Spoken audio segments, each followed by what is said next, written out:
What is up, everybody? Welcome back to the channel. We are back today with an exciting video, one that I've been waiting to make for a long time, but I have just been dragging my feet because I have so much other projects going on. But nevertheless, today's the day we are going to remove the engine and transmission from the Miata to get ready for the T56 and LS swap.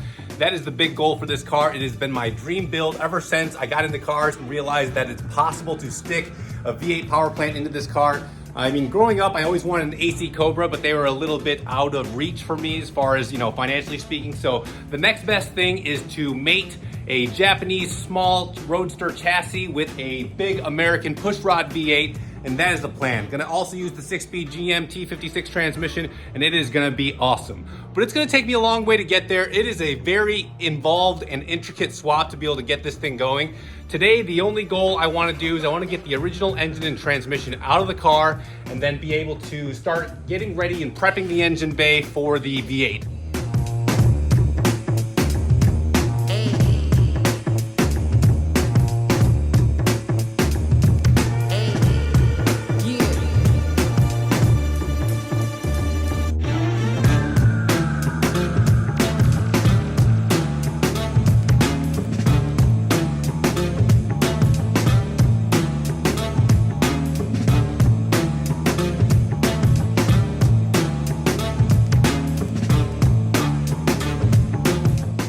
Did disconnect the shifter.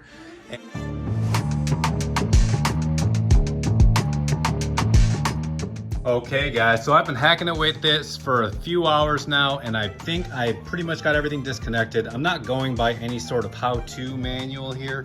Basically, I went around the engine and disconnected everything I could find that was connected. Started with the alternator, the starter. I did the fuel lines. I did the throttle cable, the intake, the wiring harness for what felt like it was connected over here. We did the clutch slave line, which is this guy right here.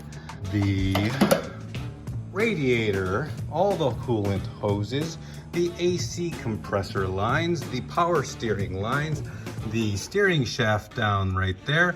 We disconnected the exhaust along with the O2 sensor. We disconnected the heater hoses right here. And I think that's pretty much it. Now, let's take you underneath to show you everything. Okay, so down underneath the car, here's the front, here's the transmission. I disconnected this, some sort of torque arm that basically comes from the rear differential to the front. That is now disconnected. I removed the speed sensor that was right here on the side of the transmission. I believe a couple of wires for the reverse. I am now going to remove the 8 subframe bolts. Coming from the back of the subframe, we have 1, 2,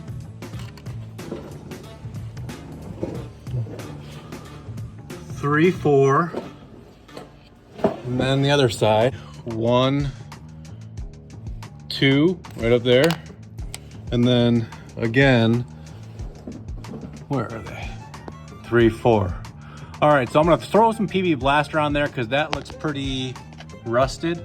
And then I am going to let it sit for a little bit.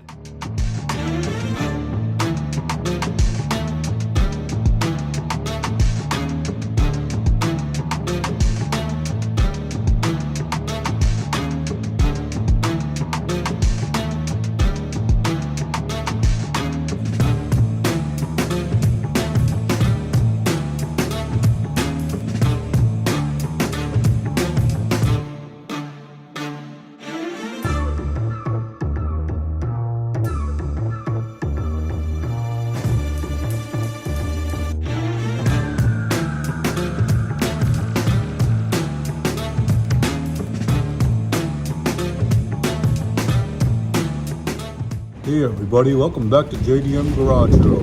Hope you're enjoying the Miata build. Time for my dad to tell you the rest about what he's done in the garage today.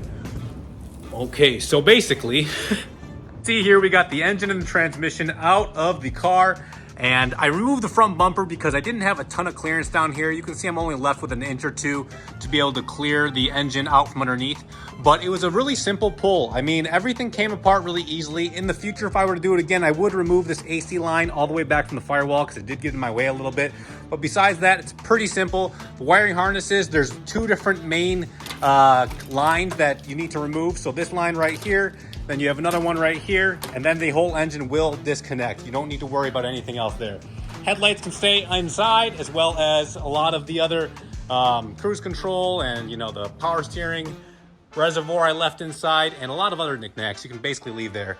But that's it. I mean, it's a pretty simple build. For the people that are following along because they're going to do an LS Miata swap, I would say this is going to be probably one of the easier sections or the easier parts to do. It may seem daunting because, you know, it's the first part of making your car undrivable and it's going to be in this state for the next, you know, year or two. But it is what it is. That's the first part. You got to rip the Band-Aid off and you got to just go ahead and do it. I got a lot more work to do, so that's it for now. Hopefully someone picks up this engine and transmission. The next step is to clean out everything in the engine bay. All the wiring, all the harnesses, all the stuff that we don't need for the LS1 swap, which is basically everything. We're gonna clean it all out because I am going to shave and paint this engine bay. I'm gonna make it look really nice because we are going to have to remove these sections right here in the frame. We're gonna have to basically notch all of this back and then notch the trans tunnel as well. We also have to cut down into the tunnel and widen it so the T56 can fit. But that is all in episodes to come, along with stripping down the interior and removing all the carpet and all the wiring. We got to take out the dash. It's going to be a whole mess. We have a long way to go. It's going to be a long journey, a long build. See, we got the engine and transmission out of the car the same way we did the Camaro. If you haven't seen that video yet, go check it out because the LS1 Camaro engine removal did not get a whole lot of views. So anyways, all right. Now that is gonna tie a bow on it today. The end product will be a dream car of mine. Something I've always wanted for a long time was to mesh, again, the American powertrain with the Japanese chassis. Just like me, half Japanese. If you guys enjoy following along for the ride, thanks a lot for tuning in and take good care.